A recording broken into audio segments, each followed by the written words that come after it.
Hello there. General Kenobi.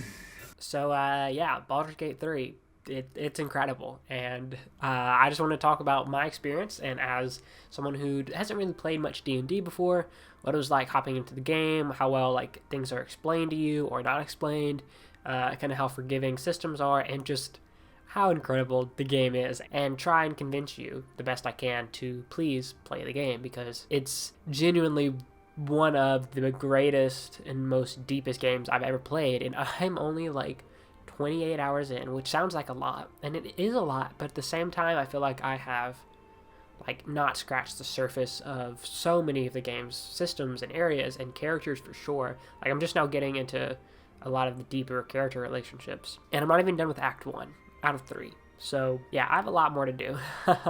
But before I get into a lot of that, I just want to kind of talk about my experience as someone, like I said, who only has a little bit of knowledge and things about D&D, because as the game's been out, I've seen a lot of people talking about, okay, is this a good first D&D intro experience for people? Is it not? Like, will someone enjoy this game if they don't know how a lot of the dice rolls function and all like the intricate ways of D&D? And as someone who I have only played one quote-unquote real D&D session, if my DM is watching, don't just let me explain. One traditional D&D session, rather, because I am in a D&D kind of campaign right now, but it's a Pokemon D&D campaign, which is sick.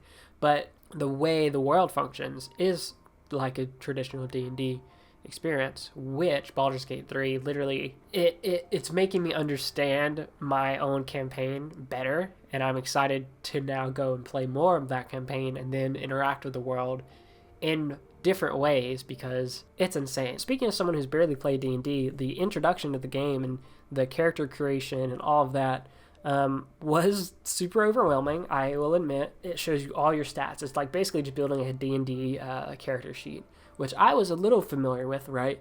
But even if I hadn't been, I think it's still a really well done experience. Like, you don't have to know like what everything means and what everything's happening, because I really don't, because I'm not like that deep into D&D yet.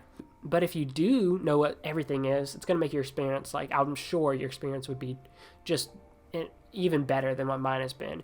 But if you're like me and you only know a little, or you really know nothing, I don't think it's going to impact your experience that much, because the game doesn't require you to have all of this prior knowledge of everything. Now, it will certainly help, and will certainly help you make decisions, especially in combat specifically, and decisions on like your character at the beginning and whatnot, right? But even with that, I think your experience will still be very, very good, because the game is just so well made that you can kind of take everything at your own pace. If you're careful where you go in combat and stuff, you can always like save.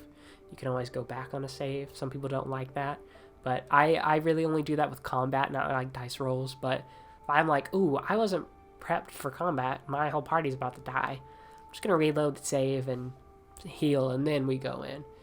You can take the game at your own pace. It's really well tailored for that, and because of that, I really think Baldur's Gate is a perfect intro to D&D experience. If you're someone who, like me, I've always wanted to play D&D, but up until this year, I didn't really have any people to do that with, and then like scheduling is just really hard to do and get everyone together.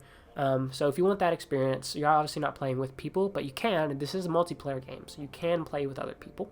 But if not, you can still enjoy that whole experience in this world in Baldur's Gate 3, and I think you would have a great time. And I'm having a phenomenal time. I don't even know how long this one playthrough is going to take me, but I would also want to try another playthrough and like make different decisions and see different impacts of things. And from the beginning of the game, I was very surprised at just how open-ended things were. Like, it was like, hey, you need to do this and get here. You're going to get from point A to point B. But along that short path in the very opening minutes, you could do whatever you wanted to get there. You could get there however you wanted. There's some people you can interact with along the way. I'm trying not to spoil a lot.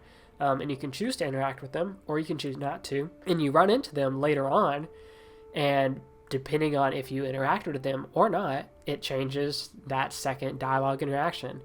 And that is how everything in this game is. Literally every choice, every dialogue decision you make has an impact and has different impacts. It's insane. I don't understand how this game was made. It's just insane how much choice and how much variety is in all of the decisions and all the dialogue. Like, there's been a lot of times when I've messed up. There'll be times when you choose if you play this game, there'll be times when you choose a dialogue option and you do not get the outcome you were really hoping for, and you have to fight someone you weren't hoping for, or you can't get out of a situation. One instance of this for me in my playthrough so far was there was this friendly camp I was in, and they were keeping like a goblin in a cage. So I went to go talk to the guard. I think I decided to try and help the goblin out, okay?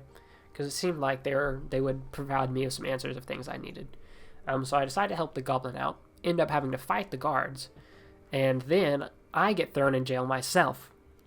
Was not the plan. So I decided to roll with that. I had to escape the jail from like this little hidden area and like walk back around the camp and secretly get back in, and it was a whole thing. So I ended up rolling with that and just keep going with the story. But just out of curiosity, I like went back to see like, okay, what would happen if I didn't help? And turns out that I wouldn't have gotten like a little answer or like a little clue about another step in the main quest.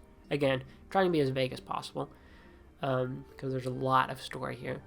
But I wouldn't have gotten that had I not helped the goblin, and would have gotten a little like head start on a different quest. Now, I would have gotten there eventually, but not at that point in time. So there's been so many instances of dialogue and things happening. I'm like, oh my gosh, if I hadn't made this decision, I wouldn't have known this at this point. And it's, again, I don't understand how this game was made. But speaking of how the game was made, I've listened to a lot of interviews with the game director and a lot of the actors on how all these dialogue choices and how that impacted the development of the game. And it was kind of funny because they were like, yeah, we really wanted to make this like a true D&D experience where you could interact with like anything in the world, which you can, and they have consequences. Like, I was talking to someone and there was an apple on the ground by the camp, and I was like, oh, sick, an apple. I'll take an apple. Take an apple. I get into a fight because they're like, you can't, that's my apple, bro. You can't steal that. I was like, oh, okay, that's what kind of game this is. Because in any other open world games, you can steal stuff, you can pickpocket. Most of the time, doesn't matter, right? Everything you do matters to some level in this game. It's going to impact your relationship with other characters you're traveling with, like characters you're trying to like romance or get to know. If you do something that like doesn't agree with their beliefs or their ideals, they'll tell you and let you know, and it like impacts your relationship with them. It's so in depth. It's insane. I've been like going back and forth sometimes of like, ooh, which character do I agree with more, and like which one am I trying to get to know better? And I don't agree with what they think about this, but I want to try and know them more, so I don't want to like make a decision that makes them mad at me, because that's another thing this game does really well. Besides the interactivity of the world and the depth of the dialogue, the character depth is truly mind-blowing how real these characters feel for a video game. And I think part of that is due to the motion capture that all these characters and voice actors did for the game. The motion capture is really, truly incredible.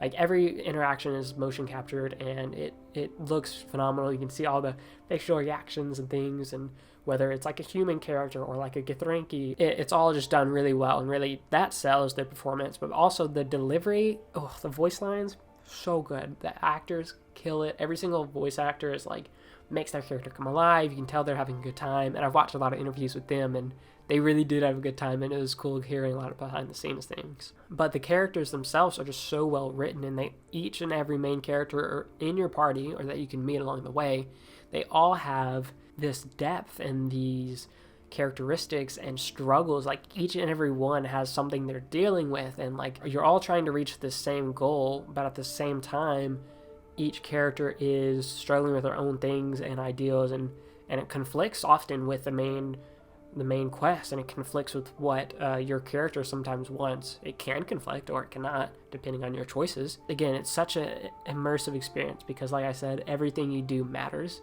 and it feels like everything you do not only matters to the story and the world, but to these characters that I'm not even done with Act 1, but I care so much about most of all these characters. I really don't like Lae'zel much. She's kind of annoying.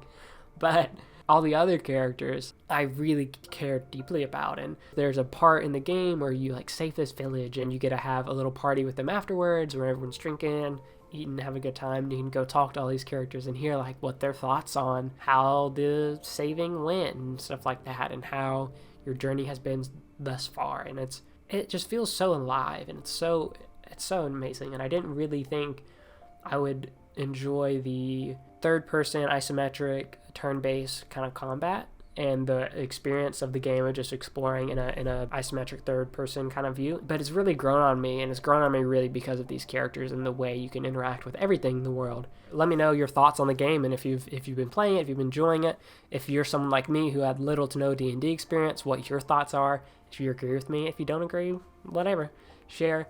And more importantly, if you've been playing the game, let me know who you've been trying to romance, because I've been trying to romance Karlach. Her story is so amazing. And anyways, I digress. So I'm doing a cyberpunk video later this week, so be looking out for that. I hope you have a fantastic day.